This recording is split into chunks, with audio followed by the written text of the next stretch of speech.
Hey guys, welcome back to my channel. I know it has been forever, but I'm finally back with another video. Today I'm going to be making a custom apron. So we're going to get started. We're right here in design space on a blank canvas, and I'm going to be uploading my image onto the design space. So this one I already have in my design space. I had already uploaded it, so we're just going to add it to the canvas. But on the next one, I'm going to show you how to take an image that you already have downloaded and import it into your design space. But so I'm going to go ahead and click add to canvas. It takes a few seconds depending on your system, but it should be going like now. Not quite sure why it's taking forever. Okay, here we go. The power of editing. So there goes, it's showing up now. And so now I'm going to click upload again. I've already downloaded the image that I wanted from the internet. So I'm going to click upload image and then click browse. You're going to browse your system. You're going to go to the file that you have it saved under. Unfortunately, when I screen record, it does not show that pop-up box from my computer that I have the image saved, so you can't see that part. So you'll see me moving the mouse, but I'm actually clicking on the image and then clicking open.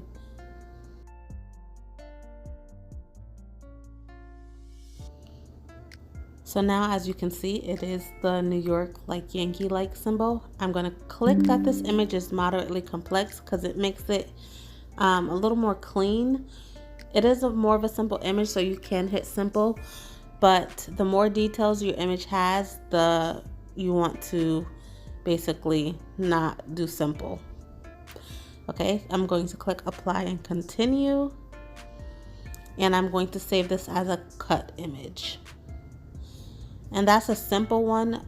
Maybe I'll do another video on how to do a more complex image. And so now that it's here in your uploads, you're going to click on it and click add to canvas. So yeah, if anybody wants me to do a video on how to do a more complex image, how to upload it, I can do that as well. Just let me know down in the comments. So I'm going to be fitting this New York symbol in that bottom part of that chef's hat. So I'm just going to do some resizing now.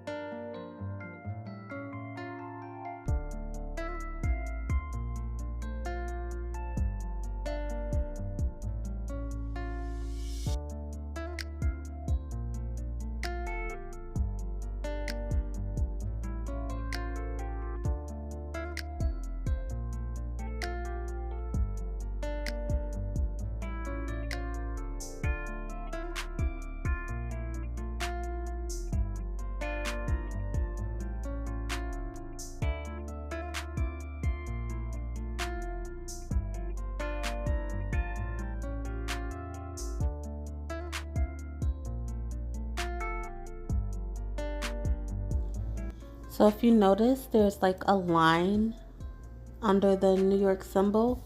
So I'm going to also show you how you can get rid of that without having to, re-upload the image. So I'm going to select my image, and there is something called contour. And when you have an image and you want to take out any one part of it, contour is the way to go without having to re-edit your image and then re-upload it, cropping it or cutting it or anything like that. So I'm going to go ahead and hit contour, and contour will show you all the parts of your image. So this one only has 3 parts, and that bottom line is one. So I can just hide that part of it, and then I can exit out of the contour, and now it's magically gone. So that's another idea of a video that I can do to show you all if anybody has questions on that. So moving on, I'm going to hit text, and I'm going to be writing the name Manny on here. And so that's really all there is going to be to this apron. But I wanted to try a few fonts and also let, my customer choose which type of font they want. They give you a general idea, but I like to, send them a text of, you know, what I'm working with before I go ahead and finalize anything. So that way they get exactly what they want.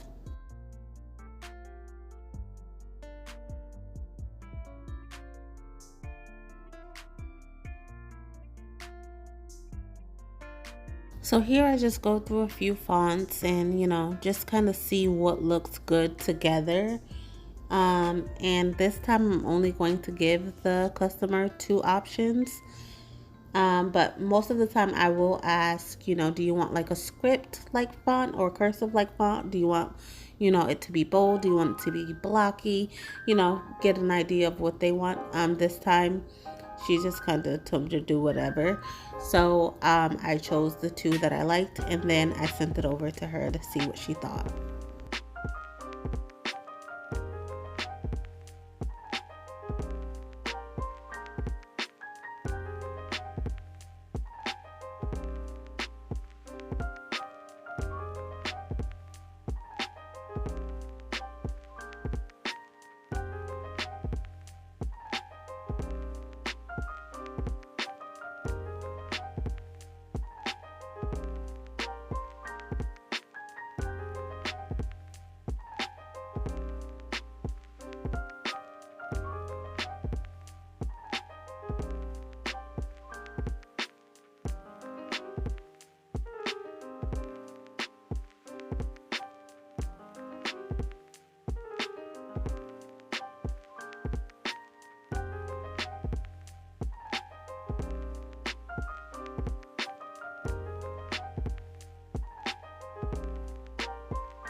So she made her choice, and we are going to go with the more cursive looking font and get rid of the other one. And I'm just going to align it the way that I want. You can always select both images, and there is an alignment button. You can center them vertically, horizontally, however it is that you want to do it. You see how I move that hat? You want to make sure those are welded together, or at least attached, so that when you move it, they both move at the same time.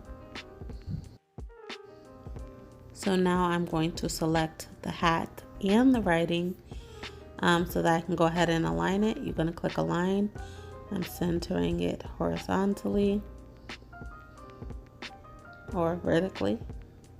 That way, no, that's the wrong one. I'm sorry. It's not really a big deal, so I'm going to go ahead and center it horizontally. So that way it's, you know, the chef's hat is centered inside of the words. And then I'm going to go ahead and move it. The best way to do this in order to still keep it centered is to use your keyboard. That's what I did. Use the arrows on my keyboard to move this up. And then I'm going to move the name down, so that way it's still centered, but I can get it kind of still where I want it and still be more precise, because, you know, when you're using the mouse, your hands can be a little shaky. So this looks good to me. I'm, you know, good with the placement. So I'm going to go ahead and select everything, and I'm going to attach it. So that way when I go to cut it, everything will be together on the mat. Because if you don't hit attach, they'll probably be cutting side by side and not the way it looks on the screen right now. So always remember, if you're doing it that way, you want to attach it. You see how I move it? It's all together. So when it's on that cutting mat, it's going to all stay together.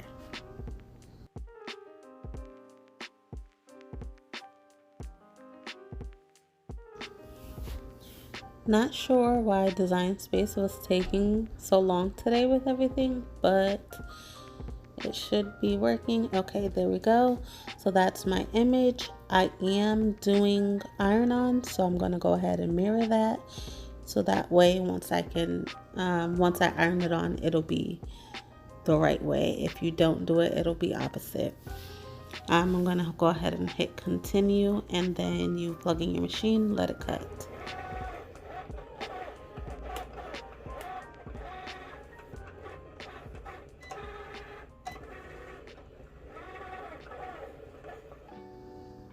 Okay, I didn't weed on camera, but once you have everything weeded, you want to turn on your press.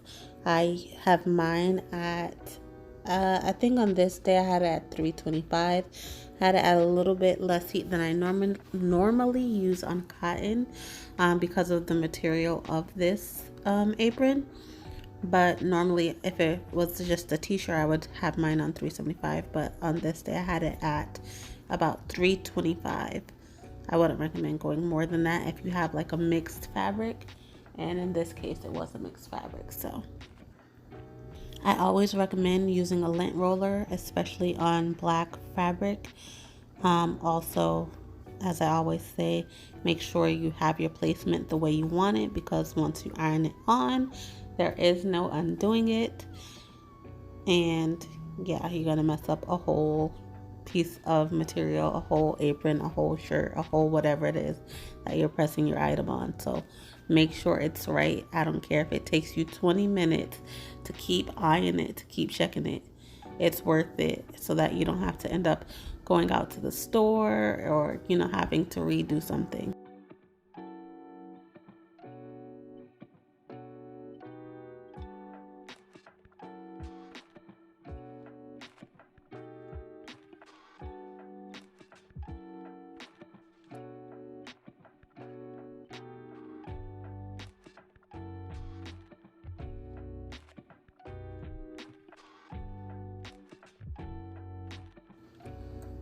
Once you're satisfied, you can go ahead and press. There are strings hanging on this apron, so you want to make sure you don't have them underneath your garment, because that will create a line and it'll affect the way that the vinyl lays on there. So make sure nothing is underneath. Make sure it's completely flat. Again, once you have it on your press, make sure that the image is still straight. Sometimes it can adjust when you're placing it on there. Make sure you have it just the way you want it. Again, I'm checking, moving, shifting ever so slightly, but it's worth it. And go ahead and press based on your fabric and also based on the vinyl that you are using. I do this for about 10 seconds, 10 to 15 seconds. I check it, and then if it's not all the way attached, I'll go ahead and press it again. But again, read the label on the vinyl that you buy, because not all vinyl is created equal. Not all vinyl has the same instructions. And so the vinyl was not sticking. I don't know if you guys noticed, but I had turned my press off because I didn't want it to be too hot for this apron, because it is a mixed fabric. So I go ahead and turn it back on. I'm gonna let it get a little bit warmer, because you don't also want to burn your material that you're pressing onto, but it needs to be hot enough in order to get it to stick. So it's a little tricky sometimes, but the more you practice, the more you learn things, the more you figure things out on your own. You can also do research. You know, there are a lot of channels out here that can help as well, but keep going until you get it figured out. So with editing, I cut a chunk of the time out. It's now heated to where I want it, and I'm going to go ahead and press it down. And so after about 10 seconds, I will check it again.